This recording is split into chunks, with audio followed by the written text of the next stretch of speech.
Hey everybody, it's David Dyer, and welcome to Idioms episode 32. I'm your host, and Idioms is my mini-cast, 5 minutes at the most, about the same time it takes to find and install that new spool of line on your weed whipper. And as the name implies, I talk about idioms, those phrases we say in everyday conversation that seem completely out of place, yet you know exactly what they mean by the way they're being used. Good, so let's go. This is Idioms episode 32, and the idiom we're going to cover today is jumping on the bandwagon. You've heard it. So I meet George Lucas in about 1972, and he starts dribbling on about this idea he has for some science fiction fantasy saga that takes place in outer space, and would I be interested in playing the hero? He says, "It's getting a lot of traction, kid." They always say that. Well, I just finished up this little arc on the Brady Bunch, so I got some heat, and I'm like, swords made out of lasers, George? Who's gonna want to see that? Thanks, but I'm not jumping on the bandwagon. Literal meaning, to hop up on the back of a hay trailer while a small jazz trio is playing. Contextual meaning, to attach yourself to a movement in support of something once it started to become successful, and possibly in an opportunistic way. So we weren't good enough for you before, huh? So let's explore the origin.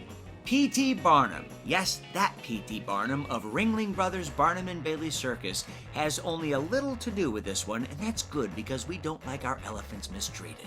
According to phrases.org.uk, P.T. Barnum coined the word bandwagon because during the circuses, a wagon with a band on it would ride around either under the big top or on the circus grounds entertaining people.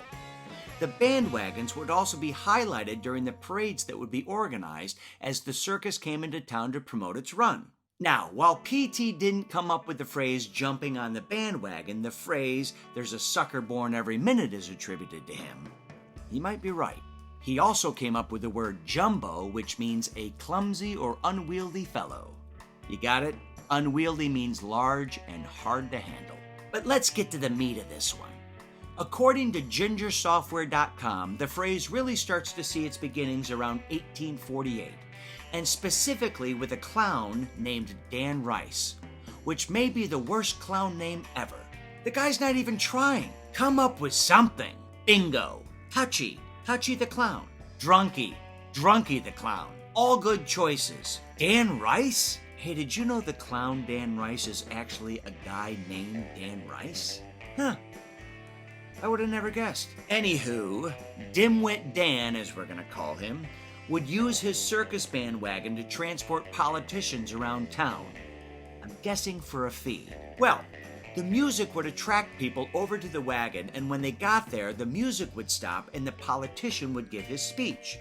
Obviously, the hope was that the speech would gain the attention of some potential voters who would then become supporters of that candidate. And the act of getting behind that person was then termed jumping on the bandwagon. Now, as I mentioned in the contextual meaning section earlier, some use the term to describe this activity in a somewhat negative light, because it can be used to describe this action in an effort to boost someone's own personal gain. Now, being in the field of entertainment, I just can't imagine that happening. I mean, if something big hits for me and my career starts to take off, I have a hard time believing some of my comedy friends would try to jump on my bandwagon to try and better their own careers. I just don't see it. I'm talking about you, Deggy. So that's it. Episode 32 of Idioms is complete, and I don't want a bandwagon because a shaggin' wagon sounds like a lot more fun. Woohoo! I'm your host, David Dyer. Thanks for listening. Check back for new episodes every Tuesday and Friday, but until then, I'll catch you on the flip side.